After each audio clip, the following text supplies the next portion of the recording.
acho que é extremamente importante no nosso dia-a-dia e tem a ver com o desconforto de nunca saber o que é que se vai fazer amanhã, nunca saber qual vai ser o cliente que vai aparecer, nunca saber qual é o projeto que vai aparecer, não saber qual é a influência, não saber se de repente tenho que ir não sei para onde e tenho que aprender a fazer uma coisa para resolver aquele projeto, ter que contactar com uma pessoa completamente diferente que eu não conheço lado nenhum, então uma pessoa tem aquele desconforto de a primeira aproximação.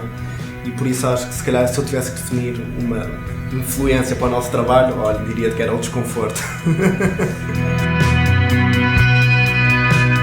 O design gráfico em si, quer dizer, eu comecei a gostar de design gráfico sem saber exatamente o que era design gráfico. Porque eu lembro-me que quando era miúdo, e não sei precisar exatamente que idade é que tinha, mas na altura eu tinha um bocado de curiosidade de como é que se fazia coisas bonitinhas, assim dizer, no computador, ou seja, não fazia a mínima ideia que mundo é que era este, quais eram os programas, de que forma é que as pessoas faziam aqueles desenhos, tudo que havia na rua, não é? Os cartazes, os logotipos e por aí fora, e tinha essa curiosidade, como é que realmente um computador faz isso, porque na altura um computador para mim servia para jogar, para ir à internet e pouco mais. Para mim é extremamente relaxante estar no computador a recortar imagens, por exemplo, e o facto de me obrigar a estar a fazer, é um objetivo muito claro, estou em frente ao computador, estou a fazer aquilo durante 2 horas ou 3 horas, e isso para mim é bom, percebes? Porque sai um bocadinho fora daquele frenesinho que costuma ser o processo criativo. Começar de manhã, às 8 da manhã, com uma folha branca, e às 7 da tarde ter 50, 60, 70, percebes? E isso obriga-te a estar o dia todo a pensar, a experimentar, e a levantar-te, a ir para o chão fazer coisas, a ir lá fora, a tirar as fotografias, a voltar-te. E isso realmente é muito saturante, mas é a parte que eu sinto que nos caracteriza, aquelas pessoas que vêm falar connosco diretamente e que nos desafiam, são essas pessoas que conhecem essa parte criativa do nosso trabalho e que estão à espera precisamente que nós tenhamos esse tipo de empenho naquilo que lhes vamos propor.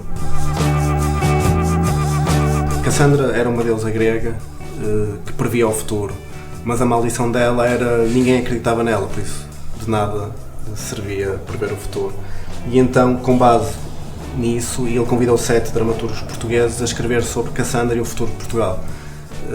Ou seja, os livros, os textos são todos completamente diferentes. Este, se calhar, é dos meus preferidos também, que é uma voz de rádio, que basicamente é quase como se estivesse a anunciar o fim do mundo e as pessoas tivessem a ouvir esse anúncio, não é? Através da rádio.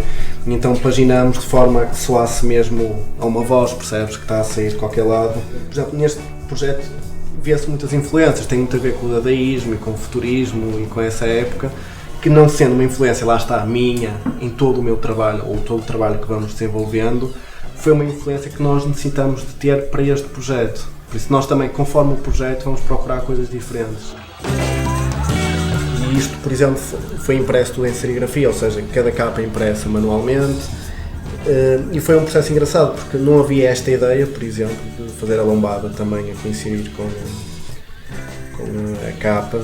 Isto era tecido branco e ele, a única coisa que fez foi imprimir aqui no tecido. E acho que é isso que nós também trabalhamos, este tipo de objetos. Muitas vezes, lá está, não comunica de uma forma assim tão direta, mas também nós achamos que não deve comunicar, deve obrigar as pessoas a pegar nele. E depois de pegar nele, está feito.